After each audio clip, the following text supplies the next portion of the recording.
Good evening. I'm Ben Kuchner-Kavich here from the TV6 Digital Desk for tonight's TV6 in 6. We'll start with a first alert weather update because we have a first alert weather day on the way. You can see winter storm watches in effect from Tuesday evening through Wednesday evening for much of northern portions of upper Michigan and really pretty much most places that border a Great Lake. It's Keweenaw, Houghton, Baraga, Marquette, Alger, Delta, and Schoolcraft, as well as Luce, Chippewa, and Mackinac counties. That red you see just to the northeast of Duluth toward the arrowhead of Minnesota is a blizzard warning. Right now we just have winter storm watches in upper Michigan. We're looking to start with some mixed precipitation Tuesday evening before we switch over to all snow. We could see ice accumulation up to 1/10 of an inch and maybe even a little bit higher than that in some of the higher terrain areas of western Marquette County. That'll be followed by snow accumulation. Highest amounts, the further north you go, we could see as high as 7 inches. And then it'll trail off to about 2 inches the further south you go. We're also talking about 45-mile-per-hour wind gusts that could lead to downed tree branches and power outages. Again, that criteria for a blizzard warning is 3 hours or more of those winds sustained or frequently gusting to 35 miles per hour or higher, as well as visibility down to a quarter mile or less. This is going to be wet, heavy snow, so those wind gusts certainly are going to be in the blizzard territory. But will we see those low visibilities is a question because, of course, the wet, heavy snow doesn't have the tendency to blow around as much as the light, fluffier snow. So we'll keep an eye on this. Either way, we're talking about some pretty hazardous travel possible for the Wednesday morning and Wednesday evening commutes. Let's take a look at some of today's top local headlines happening now. Governor Whitmer released the final budget of her term. Whitmer's budget is an $88 billion spending plan that draws from the state's rainy day fund. That drawdown calls for $400 million to come from that fund. It also includes $800 million in new taxes on vapes, tobacco, and digital advertising.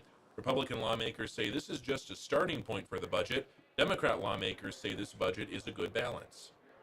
I think the governor's budget recommendation represents a much tighter budget this year. And I think it carefully balances what we can afford to do and what we need to do to support really increasing affordability for our residents. I think it's like with any budget process, you're talking about a starting point. Obviously this budget is in line with previous budgets as far as the size and scope of it. We're looking to push spending down. Like last budget cycle. The target deadline for the proposed budget is July 1st. The 2027 fiscal year starts October 1st. Now, the tobacco tax in the budget includes raising the price of a pack of cigarettes by $2 and a 30 to 57% increase on pipe and snuff. Whitmer says this would raise about $232 million and would help support healthcare and quality of life initiatives, but tobacco owners like Sweetfire and Gladstone say they're concerned. Cigarettes go up all the time, as it is, through the manufacturers. So the fact that there's going to be more tax added to, like I said, an already highly taxed item, it seems to me that the state or the government can figure out something else to tax. The broader package also includes tax cuts for seniors and a sales tax holiday for school supplies. A partnership of Keweenaw County organizations looks to distribute food to families in need next week. The CLK Council of Churches is working alongside Main Street Calumet and Copper Shores Community Health Foundation. Together, they offer several free food distribution events throughout the year. They work with and alongside the Feeding America Mobile Food Pantry program to accomplish this. These events are drive-through style in the parking lot of Sacred Heart Catholic Church in Calumet in Houghton County. Organizers say the goal is to feed 325 families at the first event. We do have a lot of families that are below the medium income line. And so the fact that we live up here and food costs are so high because of that, these meals are for anyone who has any kind of need. The first distribution event is Wednesday, February 25th, starting at noon. Organizers encourage you to reach out to them if you want to help out. And your next pint is on Queen City Running if you volunteer for its upcoming race. 5th annual Shamrock Sprint is Thursday, March 12th in Marquette. Race director Matthew Johnson says they need volunteers to help with crosswalks since this year's race is going on the road. In return, you can get a free drink during the after party at Black Rocks Brewery. Johnson says he hopes to kick off this year with an easy 1-mile race.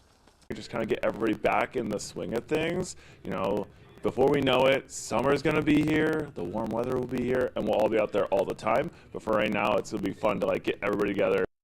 Johnson says volunteers can choose which intersection they want to guard. You can find where to sign up to volunteer or race at UpperMichiganSource.com or the TV6 and Fox UP mobile news app. And a new event at NMU will highlight the history of the USA. On Wednesday, the Beaumier UP Heritage Center is presenting the first in its series of America 250 events for 2026 with a celebration of the poetry of African-American poet Phyllis Wheatley. Wheatley is considered the first African-American author of a published book of poetry. The director of the Beaumier UP Heritage Center says it's important to remember this history. It's an opportunity for them to learn about somebody who, you know, we didn't really, it never received the due that they should have received during a time, you know, that America was changing. You know, even though America became free and people became, you know, free Americans, she did not. The event takes place in the Lydia M. Olson Library in Hardin Hall at 7 o'clock Wednesday evening. It's free and open to the public. And finally, tonight, a lifelong Yooper is now the new commander at the Michigan State Police Iron Mountain Post. Calumet native First Lieutenant Greg Primo was originally assigned to the Iron Mountain Post in 2011, but he's worked for the MSP since 2004. Before becoming post commander, Primo was an instructor for the standardized field sobriety test. He's worked as a drug recognition expert for several years. And that is all for tonight's TV6